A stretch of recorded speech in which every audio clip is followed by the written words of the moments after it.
Medical കോളേജിന് സമീപമുള്ള കെട്ടിട സമുച്ചയത്തിൽ വലിയ തീപിടുത്തമാണ് ഉണ്ടായത്. ഏതാണ്ട് ഭൂരിഭാഗം കെട്ടിടങ്ങളിലും തീ പടർന്ന ഒരു സാഹചര്യമായിരുന്നു. ഇപ്പോൾ മന്ത്രി വി.എൻ. വാസവൻ അവിടെ എത്തിയിട്ടുണ്ട്. കൂടുതൽ ഫയർഫോഴ്സ് യൂണിറ്റുകളും സ്ഥലത്ത് എത്തിയിട്ടുണ്ട്. പ്രശാന്ത് തോട്ടുങ്കൽ നൽകും വിവരങ്ങൾ. പ്രശാന്ത്, ഇപ്പോഴും വലിയ രീതിയിൽ പുക വരുന്നത് നമുക്ക് കാണാം. കൂടുതൽ ഫയർഫോഴ്സ് യൂണിറ്റ് എത്തിയിട്ടുണ്ടെന്ന് മനസ്സിലാക്കാൻ കഴിയുന്നു. ഏത് രീതിയിലുള്ള ശ്രമങ്ങളാണ് ഇപ്പോൾ നടക്കുന്നത് തീയണയ്ക്കാൻ?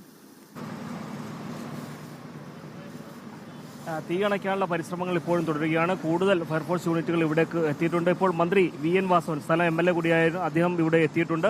അദ്ദേഹം ഇപ്പോൾ സ്ഥിതിഗതികളെല്ലാം തന്നെ ഉദ്യോഗസ്ഥരോട് ഇതുമായി ബന്ധപ്പെട്ട കാര്യങ്ങൾ അന്വേഷിച്ചിരുന്നു. വലിയ തരത്തിലൊരു തീപിടുത്തമാണ് ഇപ്പോൾ ഉണ്ടായിരിക്കുന്നത്. ഇവിടെ വ്യാപ്തി വലിയ തരത്തിലേക്കാകാനുള്ള സാധ്യതയുണ്ട് എന്ന് പറഞ്ഞു. അതെ, ഇപ്പോൾ നല്ല ചൂടല്ലേ, സ്വാഭാവികമായിട്ട് ഈ സന്ദർഭത്തിൽ അവർ കട അടച്ചിട്ടിട്ട് പോയിരുന്നതാണ്. അത് ബെഡും അതുപോലെ തന്നെ അതിൻ്റെ അനുബന്ധ സ്ഥാപനങ്ങളൊക്കെ വിൽക്കുന്ന കടയാണെന്നാണ് പറഞ്ഞത്. ഷോർട്ട് സർക്യൂട്ട് ആകാം തീപിടുത്തത്തിന് കാരണം എന്നാണ് പ്രാഥമികവരുടെ നിഗമനം. പിന്നെ അടുത്ത കടയിലേക്ക് കൂടെ ഇപ്പോൾ പിടിക്കുന്നതാണ് ഇപ്പോൾ കണ്ടിട്ടുള്ളത്. അത് ശമിപ്പിക്കാൻ കഴിയുന്നുണ്ട്. ഇപ്പോൾ എല്ലാ സ്ഥലത്തെയും ഫയർഫോഴ്സ് ഞങ്ങൾ അറിഞ്ഞപ്പോൾ തന്നെ വിളിച്ചു പറഞ്ഞു, എല്ലാ സ്ഥലത്തും വന്നിട്ടുണ്ട്. 3 യൂണിറ്റ് മണിക്കൂറുകളോളമായി ഇപ്പോൾ ഇവിടെ വേറെ ഒരു യൂണിറ്റ് കൂടി ഇപ്പോൾ വന്നിട്ടുണ്ട്. അപ്പോൾ ഫയർഫോഴ്സ് ഇപ്പോൾ ആവശ്യമുള്ളത് വന്നിട്ടുണ്ട്. അകത്ത് തീയുണ്ട്, അതാണ് പ്രശ്നം. അത് പരിഹരിക്കാനുള്ള പരിശ്രമത്തിലേക്കാണ് ഇപ്പോൾ പുതിയ യൂണിറ്റ് വന്നിട്ടുള്ളത്. അപ്പോൾ ഇനി ആവശ്യമെങ്കിൽ വേറെ മറ്റ് ജില്ലയുടെ പല ഭാഗത്ത് നിന്ന് വരാനുള്ള ഏർപ്പാട് ചെയ്തിട്ടുണ്ട്. അപ്പോൾ ഫയർഫോഴ്സ് ആവശ്യത്തിന് വരും. എന്തായിരുന്നാലും ഇപ്പം നിയന്ത്രണ വിധേയമാവുകയാണ്. അപ്പോൾ അകത്ത് തീ ഉണ്ടെന്ന് തോന്നുന്നു. അതാ ഇപ്പോൾ ആ പുക കാണുന്ന വിഷയം. കെട്ടിടത്തിന്റെ ഒരു വ്യാപ്തി വലിയൊരു എൽ ഷേപ്പിലാണ്. അതുകൊണ്ട് തന്നെ തീ ഉള്ളിലേക്കും കൂടുതൽ പടർന്നതായിട്ടാണ്. അതെ, ആ കെട്ടിടത്തിന്റെ ഒരു ഇപ്പോഴത്തെ ബിസിനസിന്റെ ഓളിയോ എല്ലാം വെച്ച് നോക്കുമ്പോൾ കൂടുതൽ നഷ്ടങ്ങൾ അതിലേക്ക് സംഭവിക്കാൻ അതിൻ്റെ മുകളിലെല്ലാം കുറേ ഓഫീസുകളും കടകളുമാണല്ലോ. ആ കടകളുടെ പലതാണ് കത്തിപ്പോയിട്ടുള്ളത്. ഈ മൊത്തം അത് തീ അണച്ചതിന് ശേഷം നമ്മൾ അസസ് ചെയ്തെങ്കിൽ എന്തുമാത്രം നഷ്ടമുണ്ടെന്ന് പറയാൻ പറ്റും. അത് കഴിഞ്ഞിട്ട് നമുക്ക് നോക്കാം. എന്തായാലും തീ അണയ്ക്കാനുള്ള പരിശ്രമങ്ങൾ തുടരുകയാണ്. കൂടുതൽ യൂണിറ്റുകൾ ഇവിടെ എത്തിക്കണം എന്നുള്ള നിർദ്ദേശം മന്ത്രി ഇതുമായി ബന്ധപ്പെട്ട് നൽകിയിട്ടുണ്ട്. മാത്രമല്ല, ഇതിന്റെ ഒരു നഷ്ടം വലിയ തരത്തിലായിരിക്കാം എന്നുള്ള ഒരു കണക്കൂട്ടലാണുള്ളത്. കാരണം ഈ കെട്ടിടം വളരെ ഒരു എൽ ഷേപ്പുള്ള കെട്ടിടമാണ്. മാത്രമല്ല, ഇതിനകത്ത് നിരവധി ഉൽപ്പന്നങ്ങൾ ഇതിനകത്ത് സംഭരിച്ചു വെച്ചിട്ടുണ്ട്. അതുകൊണ്ട് തന്നെ തീ ഒരു ഭാഗത്ത് അണയ്ക്കുമ്പോൾ അത് പിന്നീട് ഒന്ന് അണയുകയും കുറച്ചു ശേഷം വീണ്ടും പുകഞ്ഞ് കത്തുകയും ചെയ്യുന്ന ഒരു സാഹചര്യമാണുള്ളത്. എന്തായാലും കൂടുതൽ യൂണിറ്റുകൾ ഇവിടേക്ക് എത്തിച്ച്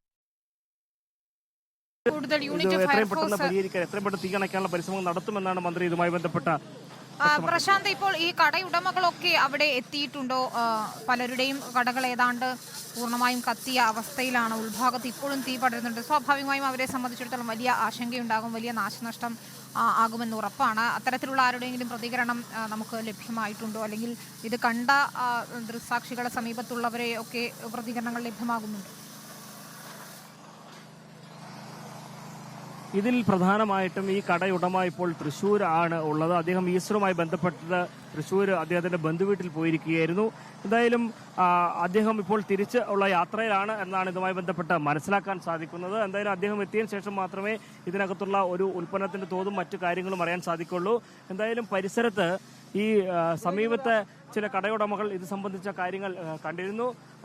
മാത്രമല്ല, ഒരു 10 മണിയോടുകൂടി ഇവിടെ വലിയ തരത്തിൽ ഒരു വൈദ്യുത കമ്പിയിൽ കാക്കകൾ അടിച്ച് വീഴുന്നതായി കണ്ടിരുന്നു. അത്തരത്തിൽ ഏതെങ്കിലും തരത്തിൽ ഷോർട്ട് സർക്യൂട്ടുമായി ബന്ധപ്പെട്ടായിരിക്കാം തീ പടർന്നത് എന്നാണ് കരുതുന്നത്. നമുക്ക് ഇവിടെയുള്ള ആളുകൾ നൽകുന്ന ഒരു വിവരമനുസരിച്ച് 10 മണിയോടുകൂടി തന്നെയാണ് ഇതുമായി ബന്ധപ്പെട്ട തീപിടുത്തം ഉണ്ടായത്. എന്നാൽ ഉടൻ തന്നെ ഉദ്യോഗസ്ഥർ അറിയിക്കുകയും 10 മിനിറ്റിൽ തന്നെ ഇവിടെ ഫയർഫോഴ്സ് സംഭവ സ്ഥലത്ത് എത്തുകയും ചെയ്തിരുന്നു. ഇപ്പോൾ തീ അണയ്ക്കാനുള്ള പരിശ്രമങ്ങൾ മണിക്കൂറുകളായി തുടരുന്നു. അതുകൊണ്ട് തന്നെ അണയ്ക്കുവാനുള്ള വലിയ പരിശ്രമത്തിലേക്ക് കൂടുതൽ യൂണിറ്റുകളെ കൂടി എത്തിക്കാനുള്ള ഒരു നിർദ്ദേശം മന്ത്രി ഇതുമായി ബന്ധപ്പെട്ട് നൽകിയിട്ടുണ്ട്. എന്തായാലും കടയുടമകൾ ഈ പരിസരത്ത് എത്തിയിട്ടുണ്ട്. എന്തായാലും അവരെ അല്പസമയത്തിനും തന്നെ അവരുടെ പ്രതികരണം കൂടി നമുക്ക് എടുക്കാൻ സാധിക്കും. എന്തായാലും ഇപ്പോൾ എല്ലാവരും ഈ തീ അണയ്ക്കുന്ന അല്ലെങ്കിൽ അതിനുള്ള ഒരു പരിശ്രമത്തിൽ ഏർപ്പെട്ടുകൊണ്ടിരിക്കുകയാണ്. ശരി, ഏതാണ്ട് 10:30 കൂടിയാണ് വലിയ രീതിയിലുള്ള തീപിടുത്തം ഉണ്ടായത്. 30-ലധികം കടകളുള്ള കെട്ടിടമാണിത്. മെഡിക്കൽ കോളേജിൽ നിന്നും, കോട്ടയം മെഡിക്കൽ കോളേജിൽ നിന്നും ഏതാണ്ട് 30 മീറ്റർ അകലെ മാത്രമാണ് ഈ കെട്ടിടത്തിലേക്ക് ഉള്ളത്. അതുകൊണ്ട് തന്നെ വലിയ ആൾക്കൂട്ടം അവിടെ തടിച്ചു കൂടിയിട്ടുണ്ട്. അവരെ മാറ്റിക്കൊണ്ടാണ് രക്ഷാപ്രവർത്തനം ഇപ്പോൾ പുരോഗമിക്കുന്നത്. ഇതിനകത്ത് ഇപ്പോഴും തീ പടരുന്നുണ്ട് എന്ന് തന്നെയാണ് ദൃശ്യങ്ങളിൽ നിന്ന് മനസ്സിലാകുന്നത്. അതുതന്നെയാണ് ഫയർഫോഴ്സിൻ്റെയും നിഗമനം. കാരണം ആദ്യം ചെരുപ്പ് കടയാണ് കത്തി നശിച്ചതെന്ന് മനസ്സിലാക്കാൻ കഴിയുന്നു. അതിന് പിന്നാലെ പെയിന്റ് കടയ്ക്കും ഇതുപോലെ മെത്ത വിൽക്കുന്ന കടയ്ക്കും തീ പിടിച്ചു. ഇതിനകത്ത് ഈ മെത്ത വിൽക്കുന്ന കടയ്ക്കകത്ത് സൂക്ഷിച്ചിരുന്ന ഈ മെത്തകളൊക്കെ തന്നെ ഇപ്പോഴും കത്തുന്നുണ്ട്. ഒരു ഭാഗത്ത് തീയണയ്ക്കാനുള്ള ശ്രമം തുടരുമ്പോഴും മറുഭാഗത്ത് ഇപ്പോഴും തീ പടരുന്ന ഒരു കാഴ്ചയാണ് കാണാൻ സാധിക്കുന്നത്. പ്രശാന്ത് പറയൂ. വിനീത, ഇപ്പോൾ ഈ തോട്ടത്തിൽ കടയുടമയുടെ അതായത് ഈ കട നടത്തുന്ന കക്ഷിയുടെ അച്ഛൻ ഇപ്പോൾ നമ്മളോടൊപ്പം ചേരുന്നുണ്ട്. എപ്പോഴാണ് നിങ്ങൾ ഈ സംഭവം അറിയുന്നത്? ഞങ്ങൾ ഒരു 10 മണി കഴിഞ്ഞ് വീട്ടിൽ ഇരിക്കുമായിരുന്നു. മകൻ ഇന്നലെ മക്കൾക്ക് അവധി ആയതുകൊണ്ട് അവർ പിള്ളേരുമായിട്ട് ആ ഭാര്യ വീട്ടിൽ പോയി. ഭാര്യ വീട്ടിൽ പോയിട്ട് ഇവിടെ 10 മണിയായപ്പോഴത്തേക്ക് ഒരാൾ വിളിച്ചു പറഞ്ഞു കട കത്തുന്നെന്ന് പറഞ്ഞു. ഞാൻ ഓടി വന്നപ്പോഴത്തേക്ക് മൊത്തം കത്തിക്കൊണ്ടിരിക്കുക. 9:45 ഈ ട്രാൻസ്ഫോമർ പൊട്ടിത്തെറിച്ചു. അപ്പോൾ അങ്ങനെ ഈ ട്രാൻസ്ഫോമർ അതെ, അപ്പോൾ അങ്ങനെ ഉണ്ടായതാരും ഷോർട്ട് കട്ട് എന്നുള്ളതാണ് തോന്നുന്നത്. എത്ര ഉൽപ്പന്നങ്ങൾ, എത്ര രൂപയുടെ ഉൽപ്പന്നങ്ങൾ? നല്ല സാധനമുണ്ട് സാറേ. അത് എത്രയാണെന്ന് എനിക്ക് പറയാനാ, ചുമ്മാ എന്തെങ്കിലും പറയാൻ പറ്റുമല്ലോ. നല്ല സ്റ്റോക്കുണ്ട്. ഈ മേഖലയിലെ ഏറ്റവും വലിയ അത് വലിയ കടയാണ്. വലിയ കടയെന്ന് പറഞ്ഞാൽ എന്തോ ഇതേ ഒരു 40 വർഷത്തിൽ കുറയാതെ ആയിട്ടുണ്ട്. ഞാൻ ചെറുതായിട്ട് തുടങ്ങി. അത് പിന്നെ അത് വലുതായി മകനായപ്പോഴത്തേക്കും നല്ല രീതിയിലായി. ഇപ്പം ആർക്ക് എന്ത് വന്നാലും കൊടുക്കാവുന്നൊരു സംവിധാനമാക്കി നമ്മുടെ കടയിൽ ഇരിക്കുന്നത്.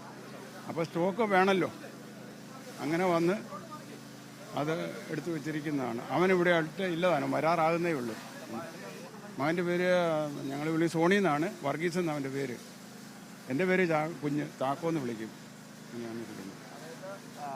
ഇപ്പോൾ നമ്മളോട് കടയുടമയുടെ അച്ഛനാണ് പ്രതികരിച്ചത്. തോട്ടത്തിൽ സോണിയുടെ അച്ഛൻ തോട്ടത്തിൽ ചാക്കോയാണ് ഇതുമായി ബന്ധപ്പെട്ട് പ്രതികരിച്ചത്. 40 വർഷത്തോളമായി പ്രവർത്തിക്കുന്ന ഒരു ഷോപ്പാണ്. പിന്നീട് ഘട്ടം ഘട്ടമായി വലിയ തരത്തിലേക്ക് ഈ സ്ഥാപനം വളർത്തിയെടുക്കുകയായിരുന്നു. മകനായിരുന്നു ഇതിൻ്റെ എല്ലാ തരത്തിലുള്ള ചുമതലകളും ഏൽപ്പിച്ചിരുന്നത്.